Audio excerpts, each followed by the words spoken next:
এই শ্রমিকের পাওনা পরিশোধ নিয়ে একটা আন্দোলন হয়েছিল আমেরিকাতে। এই মে দিবসটা তখন থেকে পালন করা হয় সারা বিশ্বে, যেন শ্রমিকদের পাওনাটা যেন তার সময় মতো পরিশোধ করা। আমাদের কোরআনে বলা আছে, আমাদের নবীজি বলছে যে শ্রমিকের ঘাম শুকানোর আগেই তার তার যে মজুরি পরিশোধ করার বলা হয়েছে। ঠিক ওই আন্দোলন একই রকম আন্দোলন। যাই হোক, আপনারা এখানে এসেছেন আজকে এই দিবসে, আমি অত্যন্ত আনন্দিত এবং আপনাদের কৃতজ্ঞতা জানাচ্ছি, ধন্যবাদ জানাই। আমাদের বর্তমান সরকার, বিএনপি সরকার হলো নারী বান্ধব সরকার।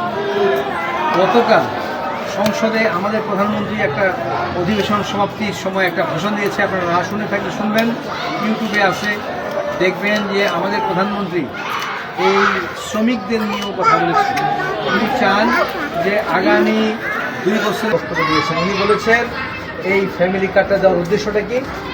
উদ্দেশ্য হলো আমাদের এটা নিয়ে সমালোচনা করছে অনেকে বিরোধী দল, যে এইভাবে টাকা দিয়ে আমরা তাহলে তার বিপদের সময় সে চাল কিনবে, ডাল কিনবে, সাবান কিনবে, বাচ্চার কাপড় কিনবে, অল্প টাকা কিন্তু শক্তিশালী করবে।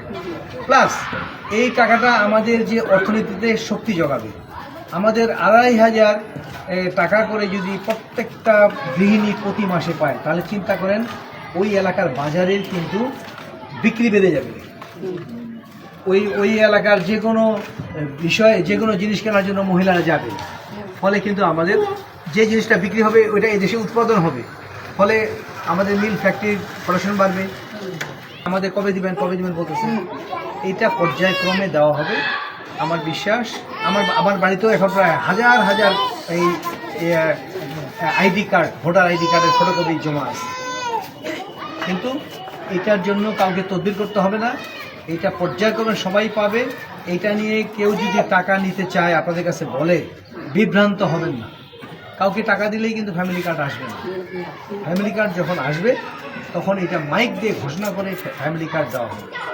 এখানে কোনো মেম্বার, কোনো চেয়ারম্যান, কোনো দালালকে যদি টাকা দেন তাহলে ঠকবেন, টাকা দেবেন না। এটা প্রত্যেকেই পাবে। কারা? গরিব যারা ভূমিহীন, অসহায়, তাদেরকে দেওয়া হবে আগে। আর যারা অবস্থাশালী তাদেরকে পরের ক্যাটাগরিতে আসবে। যাই হোক, আপনারা ভালো থাকবেন। আমরা মনে করি যে যেহেতু সরকার নারী বান্ধব, নারী এবং শিশুদের প্রতি সরকারের একটা আলাদা লক্ষ্য থাকবে আগামীতে, এবং নারীদেরকে লক্ষ্য করেই আমাদের অর্থনীতিটাকে সাজানো হবে। কারণ গতকাল উনি বলেছেন 50% বেশি হল নারী।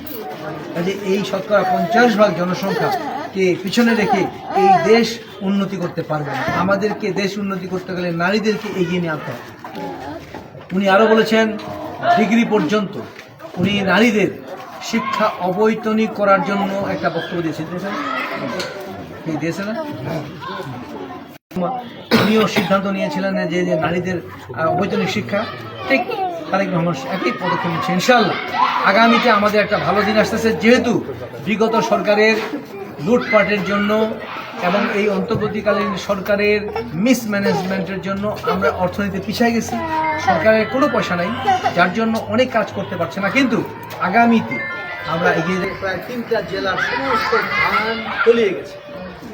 ফলে এই 3টা জেলায় আমাদের যে বরাদ্দ পাওয়া কথা, এই আমাদের বরাদ্দ কাজ করে এই 3টা জেলা দেওয়ার জন্য সিদ্ধান্ত নেওয়া হচ্ছে। কারণ খাবার নাই, সব ধান তলিয়ে গেছে। ফলে আমরা একটা সমস্যার মধ্যে যাচ্ছি। ইনশাআল্লাহ আগামীতে আমাদের দেশ উন্নতি যাবে।